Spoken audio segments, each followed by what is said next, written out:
So, when we wrote about our dream back in Copan, I wrote about an idea of integrated diversity, and so I felt that approaching and supporting diversity of species, cultures, religions, languages, ethnicities, customs, beliefs, and values is great and crucial, but what I want is more than that, where diversity is integrated, interacting, and that sort of summarizes my personal vision. One thing I live for is conversations about spirituality and God with people who have completely different beliefs than I do, where we share our beliefs freely, listen to each other, see where our ideas are similar, and where I can absorb some of their ideas, learn from them, and grow. I know people who take the attitude that they have their religions and other people have theirs, which they respect.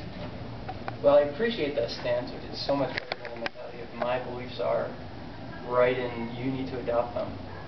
It won't really get me what I'm looking for.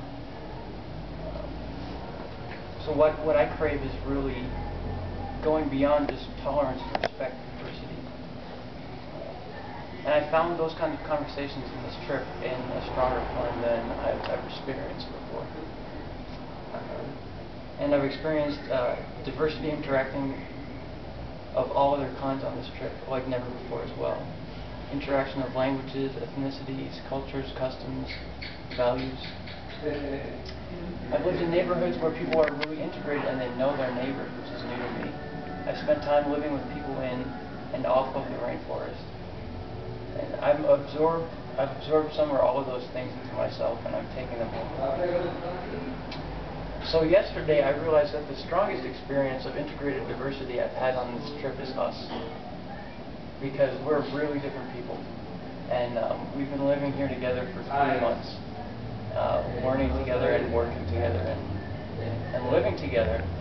And as part of living together, we've gotten sick of each other, and we've bickered, and we've stuck to our own ideas, and we didn't want to listen to each other, and sometimes we felt alienated,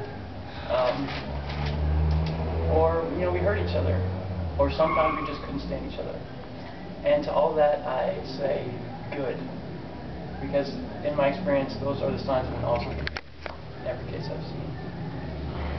Because we've also supported each other, listened to each other's different values and ideas, learned from each other, forgiven each other, laughed and connected in times when all of us came together that were really wonderful.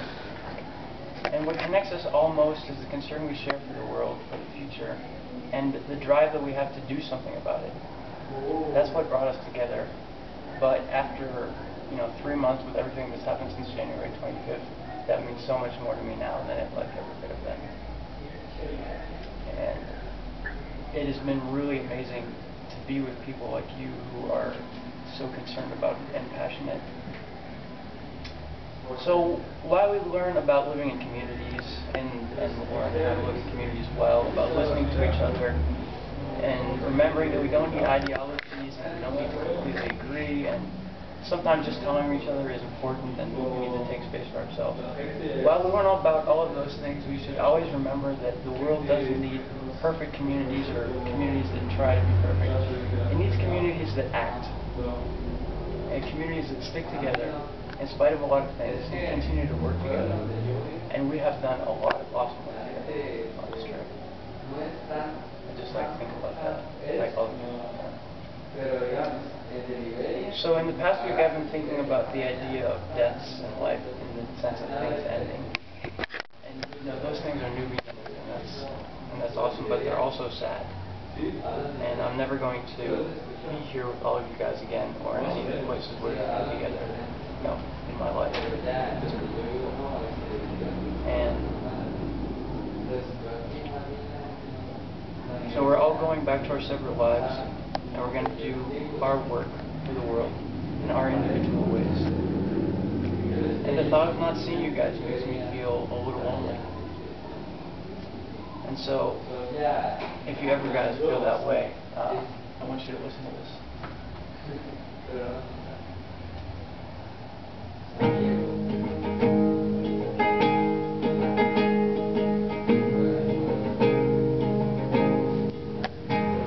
The world is on this stage.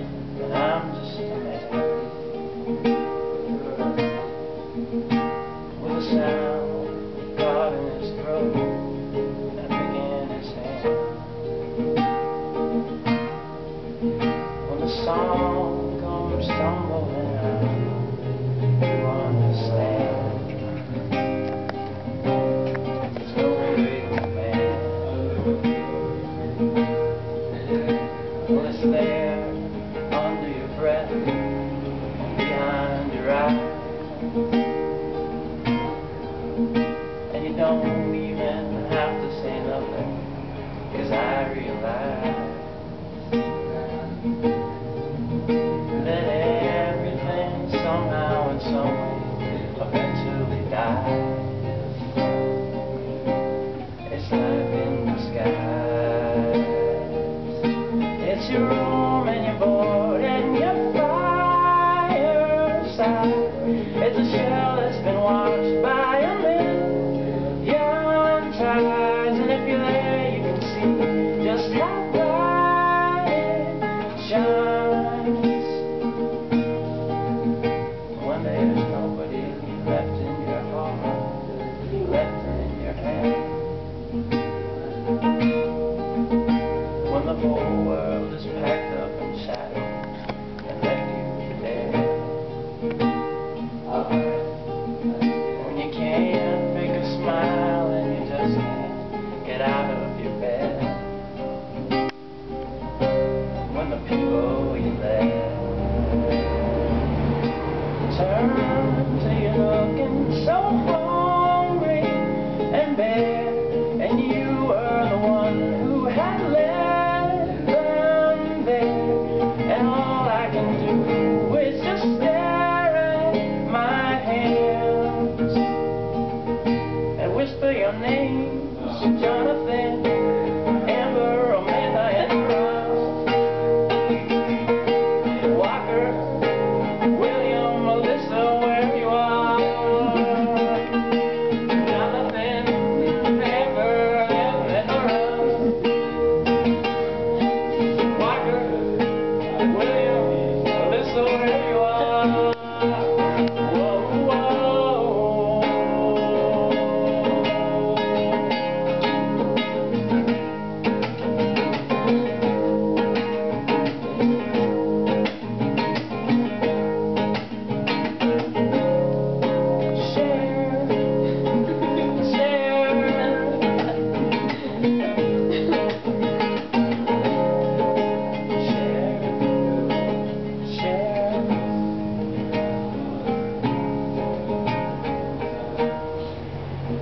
So I have something for you guys.